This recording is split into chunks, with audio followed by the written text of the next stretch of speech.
Bram Stoker's Dracula. I actually recorded this video before and I felt like I kind of gave short shift to Dracula, so I thought, well, let me re-record this because maybe I wasn't giving Dracula his due. It was maybe being unfair to Stoker. And so I've kind of thought about it for a day, and then here I am re-recording it. That reflection did not help Stoker's case in this book. I found more issues with Dracula the more that I thought about it. Dracula is melodrama. It's very much a book about melodrama. Dracula is a gothic soap opera. You know, what is that old soap opera, Dark Shadows?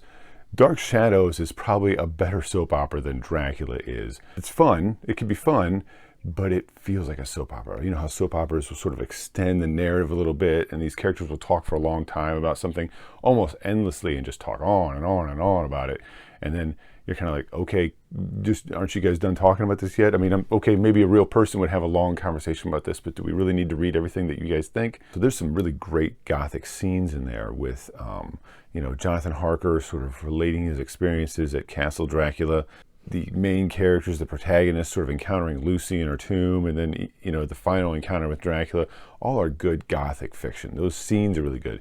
But the stuff that's in between those is exhausting, in my opinion. There are more calls for God be praised and God grant us mercy and thank you to God than there are in a Super Bowl victory speech. It becomes a chore to read them over and over. And then you've got this, like Van Helsing especially, has this really sort of insulting sort of speech pattern. You could say that maybe isn't a fact or a cause of that era of fiction.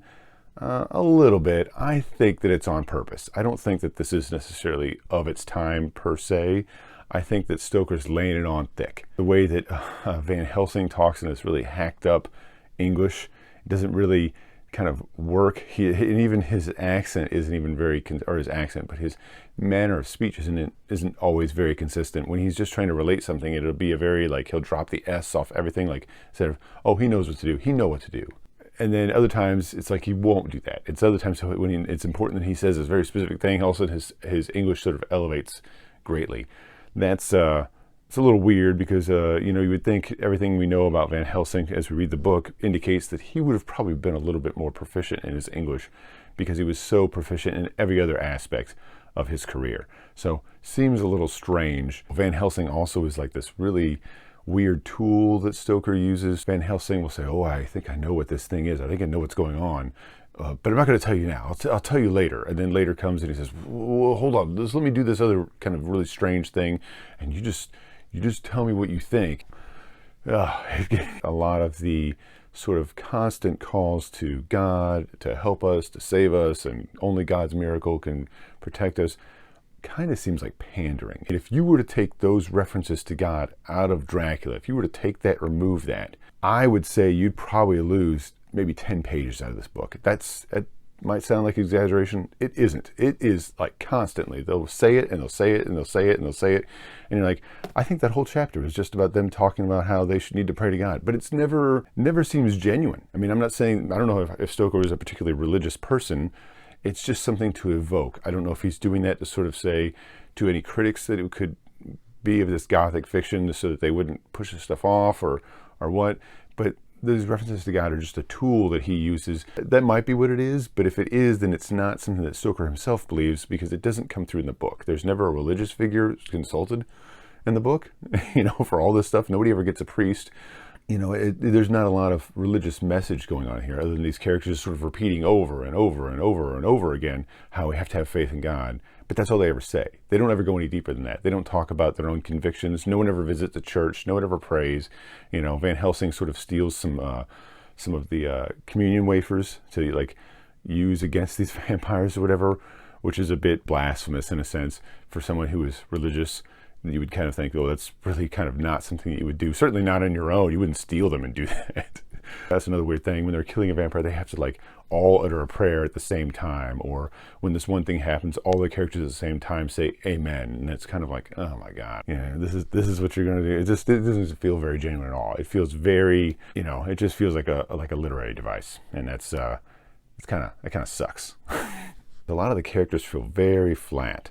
So you could take just about any one of the protagonists and replace that character with any of the other protagonists, and you probably wouldn't notice a difference. They're all just sort of functionaries. Dracula is somewhat interesting, especially when he's sort of in this nebulous, like, what is his deal at the beginning of the book. You know, that's good. Dracula's vampire is sort of this sort of amalgamation of all these sort of folklores that Stoker found and sort of put together. And I think that he kind of, you know, deserves some kudos for that. So that research that he did is neat, and the fact that he was able to take a historical figure and kind of make this sort of a historical supernatural fiction book is pretty cool too. I think that is good stuff. I think it'd be interesting to try and read Dracula, especially in rereads, in just sort of excerpts, because I think it would work better as excerpts. You know, if you just cut out those initial scenes with Jonathan Harker at Castle Dracula, and maybe had that scene with Lucy, and then maybe had a couple other interspiced scenes with Renfield or something, those could be pretty good. Those are pretty good. It's all this other stuff that's in between there that's just sort of, okay, I guess I got to get through this to get to the next scene. I know Stoker did write some other stuff. I think that he might be better in short form. You know, I know he wrote some other Gothic short stories, and I've not read any of his short stuff, but he might be a writer who is a little more suited to the short form of horror, and maybe not so, maybe this longer form just didn't suit him as well under a lot of scrutiny. That's it. Enjoy your day, enjoy your night, enjoy your fright. I don't know. That's terrible.